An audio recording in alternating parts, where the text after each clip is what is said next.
Ever wondered what separates thriving companies from struggling ones? According to Gallup, CEOs who effectively delegate see a 33% boost in revenue.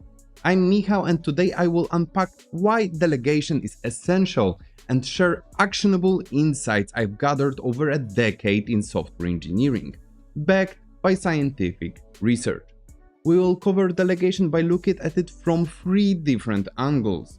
First, how it benefits us. Second, how it helps the business. And third, how it helps the individual to whom we delegate. And here I will show an innovative delegation matrix I've created which you haven't seen before. So make sure you will watch till the end. Let's start with the most selfish point but equally valid and important. How it benefits us. Simply put, it will allow you to do more of the stuff you love. If that sounds good, let's analyze the love competence delegation matrix to see how it guides what you should and shouldn't delegate. In the top right corner, we can see the tasks that you love and are good at. This is the kind of work you should do yourself and not delegate. On the opposite side are tasks that you are not very good at and dislike. These are the first ones to delegate. An example of a task I'm not the best at and don't like doing is Confluence maintenance. I'm more of a chaotic person and creating organized documents is a struggle. Because of that, I delegated it to someone who has a strong need and skill for organization. Okay, so what happens at the cross-section of both? Let's start with a more obvious one, stuff you are good at but dislike. This is next on the list to delegate. We all have tasks that we can do, kind of effortlessly, but either stopped enjoying or never liked. I usually experience this with tasks that used to stretch me before, but now have become more of a routine. An example is running Scrum ceremonies like the retrospective. I'm quite good at navigating the discussion and I know a lot of templates that can be used to spark the discussion and identify areas for improvement for the team. But I don't love doing it. The facilitation has become too repetitive and I feel like I'm not growing by doing it. The last kind of tasks from the matrix is stuff we would love to do, but we are not very good at. This is the best type if you want to grow and step up to the next level. It will stretch you and allow you to become a better professional. And it doesn't have to be the kind of job you would like to do because it seems fun, but rather a set of tasks aligned with your goal. For example, a goal may be a promotion. A good approach to get such tasks is by, for example, asking your manager to delegate them to you or filling the void and just starting to do them by yourself. One thing though, make sure it won't go unnoticed, so you won't feel frustrated after doing the extra work without any appreciation. This way, you won't only do the stuff you want to do, but also you will build a strong business case for your promotion. So try to do an exercise and map all the kinds of tasks you did in the last week or two. Then categorize them accordingly. Try to understand what you like and what you don't like. But to make delegation effective, it can't only benefit you. It has to benefit the company as well. As I said at the beginning, CEOs who delegate well grow their companies by 33% faster. So why is that? The answer is it scales and creates owners. So if you want any business to increase profit, it has to scale in some way. And many businesses have to scale along with the number of employees involved. So the delegation circle is crucial. Delegation circle, you said? What is that? I'm glad you asked. But before I tell you that, YouTube has already delegated one thing to you. The power over how well this video will do.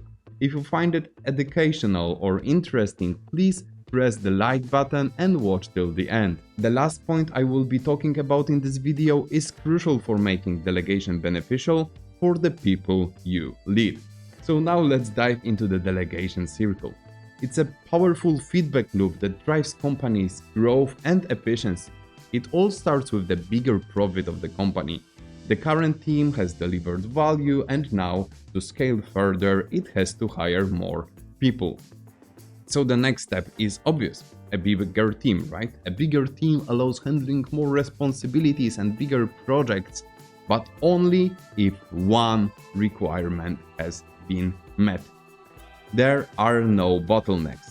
Bottlenecks are created when we scale the team, but we don't delegate ownership or create owners. In that case, we scale costs, but not profit. Because of our efforts and the cost involved in managing the bigger team, it results in disaster and layoffs. But what if we fix that by empowering more team members to become owners? You eliminate bottlenecks, you speed up decision making, and fuel a scalable structure where everyone's contribution matters. Quicker decisions translate to more results, which equals bigger profit. But this is not where it ends. The true value of delegation is that it benefits all parties, including the people to whom we delegate. It allows people to grow and take on challenging tasks, which I showed in one of my videos is one of the biggest factors for motivation.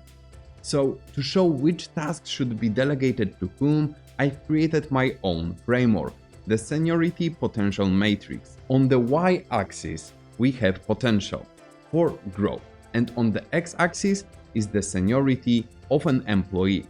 Seniority changes with experience, and potential for growth isn't static. It can shift depending on personal and professional circumstances. The seniority potential matrix adapts to the individual's level and personal growth. Tasks at the top of their comfort zone challenge them to grow, while well-defined tasks keep expectation consistent for each role. We may have a staff software engineer and we expect them to envision the architecture for our new project.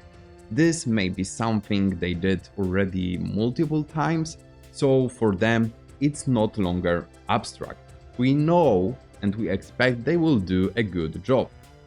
So regardless of its big impact, right? This is an example of a well-defined, big impact, very specialized kind of task.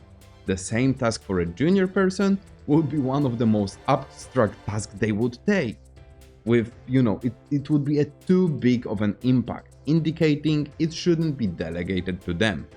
We may give them something smaller, like a feature within an already established project or a different kind of problem. This framework works across all levels in the company. What changes is what big impact means for a given person. If someone would ask me to create financial objectives for Apple, it would be too big of a stretch for me, right? So in that case, I would look very junior and I would fail. You get the point, right? The framework grows with organizations and people. But there is one more thing to it. The more stretching the tasks, the more mentoring we should implement. We should create structures to ensure that people to whom we delegate have processes and ways of asking for help, so we can ensure they are on the right track. Finding this right balance between supporting and micromanaging is key. I actually dive into this in more details in this video on micromanagement, so be sure to check it out, and I will see you next time. Thanks!